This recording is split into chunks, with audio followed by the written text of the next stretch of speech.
ငယ်တို့အားလုံးပဲမင်္ဂလာပါနော်အိမ်တိုင်အကြောင်းလေးဖုန်းဆက်ပြီးတော့မေးထားလို့ဖြည့်ပေးမှဖြစ်ပါတယ်အိမ်တိုင်မင်္ဂလာထူတဲ့အကြောင်းသိကောင်းစရာပေါ့နော်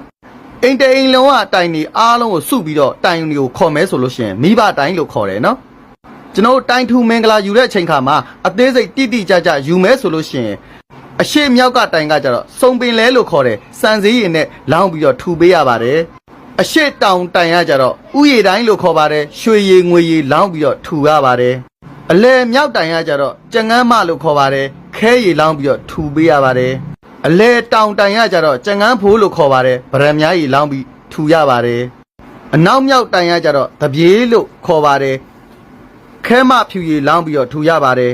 အနောက်တောင်တိုင်ကကြတော့ကုံဘီလို့ခေါ်ပါတယ်ကြေးရည်လောင်းပြီးတော့ထူရပါတယ်တော်တော်များများကတော့ဥယျာဉ်တိုင်းကိုရွှေရည်ငွေလောင်းတာလောက်ပဲသိတာမို့လို့ဒီပညာရက်တွေကတိမ်မြုံလူလူဖြစ်နေတာမို့လို့ပြန်လည်မျှဝေပေးခဲ့ပါအောင်နော်